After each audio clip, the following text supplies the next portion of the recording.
Ingatkan beras tempatan je yang hilang. Rupanya pemain tempatan pun hilang. Jangan marah. Salam kosong.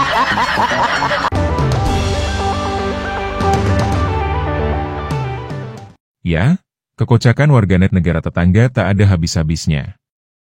Meskipun timnasnya menang dari Vietnam, namun ada sebagian warganetnya ada yang tak terima karena kehadiran pemain-pemain keturunan, membuat tersingkirnya pemain-pemain lokal.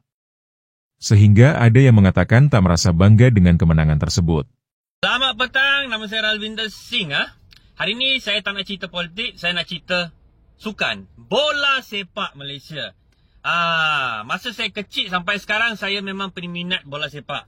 Saya sendiri pemain bola sepak last man. Kalau defender tu last man lah kerja saya, hantam orang. Kena red card, tak apa. Tapi saya main kerja untuk last man, hantam orang saja. Atau nombor 2 saya goalkeeper lah. Okey. Dulu Malaysia 100% pemain bola sepak pasukan Malaysia ialah 100% orang Malaysia. Maksud orang Malaysia saya ialah Cina, India, Melayu, Sabah, Sarawak orang asli ya. Bukan macam sekarang, orang Eropah lah, orang dari Afrika lah, orang tak tahu dari mana lah.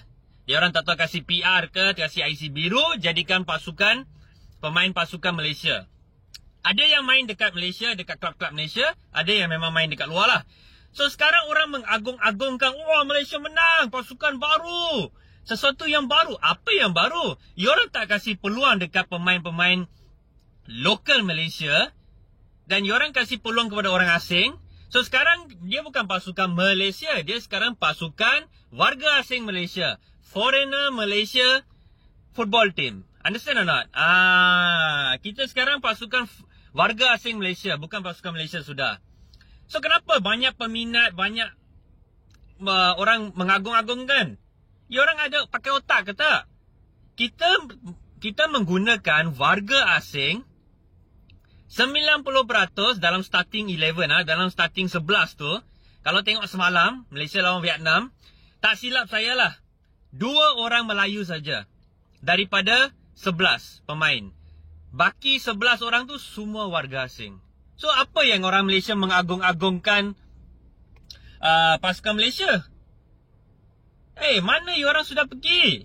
Apa logiknya sekarang? Ini bola sepak lah. Kenapa tak mau bagi orang muda atau pemain yang sedia ada jadi pemain Malaysia? Ini soalan yang paling penting. Zaman Barisan Nasional pun sama, zaman sekarang Barisan Pakatan Harapan pun sama. Sekarang sudah lebih teruk. Bila Hanayo jadi menteri. So tak ada sebab lah kita tak payah mengagung-agungkan.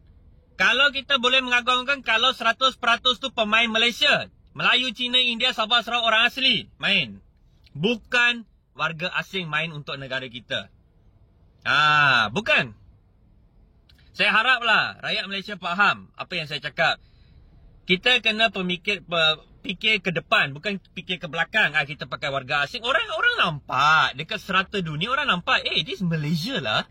Mana orang Malaysia dia? Tak nampak. Semua nampak orang putih lah, orang yang kulit jenis lain. Bukan orang Malaysia. So kita tak payahlah mengagung-agungkan. Saya haraplah rakyat faham, inilah kerajaan Madani, kerajaan Pakatan Harapan Barisan Nasional. Sebelum ni pun kerajaan Barisan Nasional juga yang buat. Sekarang menteri daripada DAP. Saya sangat kesianlah terhadap pemain-pemain lokal Malaysia yang tak dapat chance untuk main lah. Saya terlalu kesianlah. Ya, memang sesuatu hal yang aneh jika dilihat. Ketika beberapa negara di Asia bahkan negara-negara di Eropa, sudah dari dulu menaturalisasi pemain-pemain asing sebagai punggawa timnasnya. Namun sebagian warganet tetangga bahkan dulu pun terjadi di Indonesia, masih ada yang berpola pikir utamakan pemain lokal. Ada mencontohi Jepang dan Korea Selatan yang katanya hanya berisikan pemain lokal tetapi bisa berjaya. Namun mereka mungkin belum tahu bahwa Jepang sendiri misalnya, juga punya sejarah menaturalisasi pemain, bahkan jauh sebelum dilakukan Indonesia maupun Malaysia. Misalnya Nelson Yoshimura, pemain Jepang generasi kedua kelahiran Brasil, membela tim nasional Jepang setelah dinaturalisasi pada 1970. Kemudian diteruskan dengan menaturalisasi Rui Ramos, yang menjadi bagian penting kemenangan Jepang di Piala Asia 1992. Lalu Wagner Lopez yang membela Jepang pada Piala Dunia edisi 1998 di Prancis. Selanjutnya ada juga oleh Alessandro Santos serta Marcus Tulio Tanaka yang menjadi bek tangguh di Piala Dunia 2010. Dan saat ini pun ada nama Zion Suzuki dan Leo Brian Kokubo.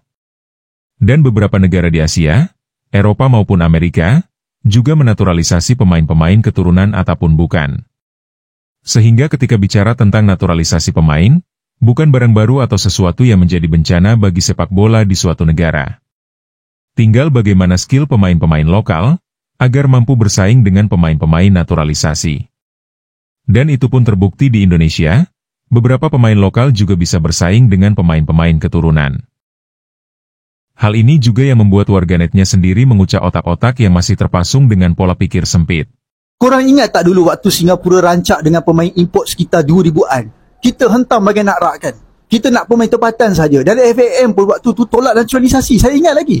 Akhirnya kita menang Piala ASEAN 2010 dengan pemain tempatan saja. Jadi lepas tu kita anggap kita bolehlah pergi jauh kan dengan pemain tempatan. Malangnya kita terus jatuh menudung. Ranking jatuh teruk sampai 170 lebih. Kalah 10-0, kalah 6-0. Kita hentam FAM bagai nak rak. Walhal mereka dah bagi peluang untuk pemain tempatan menonjol. Tapi tak berkesan. Macam-macam inisiatif dah dibuat kan. Lepas tu, FAM pun buatlah revolusi. Ambil pemain warisan. Ambil pemain naturalisasi. Dan akhirnya kita boleh masuk Piala Asia. Ranking pun naik. Semalam pun menang besar dengan Vietnam. Negara yang cukup susah kita nak kalahkan selama ni pakai pemain tempatan. Tapi dengan pemain warisan dan naturalisasi ni, kita boleh menang. Jadi, tak ada apa yang nak dikatakan menganaktiri pemain tempatan sebab kita dah bagi peluang sejak dulu lagi. Jurulatih pun tukar bersilih ganti. Tapi tak ada impak pun. Jadi nak tak nak, kita terpaksalah pakai pemain warisan dan naturalisasi. Sebab kalau kita terus kekalkan ke semua pemain tempatan, sampai bila-bila pun kita tetap di paras yang sama. Jadi sekarang ni, kita nak penuhi hasrat anda semua untuk main di Piala Asia. Bahkan Piala Dunia kan. Maka terimalah strategi baru ni dan dalam masa yang sama kita perkasakan akar umbi. Ya, pola pikir warganet yang demikian yang membuat sepak bola di Asia Tenggara khususnya, tidak bisa bersaing pada level-level yang lebih tinggi. Hal ini bukan bermaksud meremehkan kemampuan pemain-pemain lokal, namun di situ akan terlihat kompetisi para pemain dari suatu tim dalam menunjukkan kemampuannya masing-masing. Jika memang mempunyai kemampuan yang mumpuni, tentu pelatih akan menunjuk sang pemain masuk dalam skuad timnas. Akan tetapi jika tidak sesuai ekspektasi, sudah tentu bisa tersingkir dari target pelatih. Dan lagian kehadiran pemain-pemain naturalisasi ini pun, bukan membela negara lain ataupun negara asalnya, tetapi membela negara yang telah menaturalisasinya. Tinggal bagaimana membangun hubungan antara warga negara lokal dengan warga negara baru agar bisa terbina semangat patriotisme.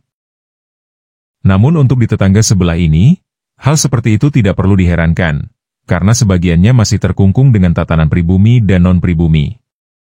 Oke, terima kasih sudah menonton video ini hingga usai.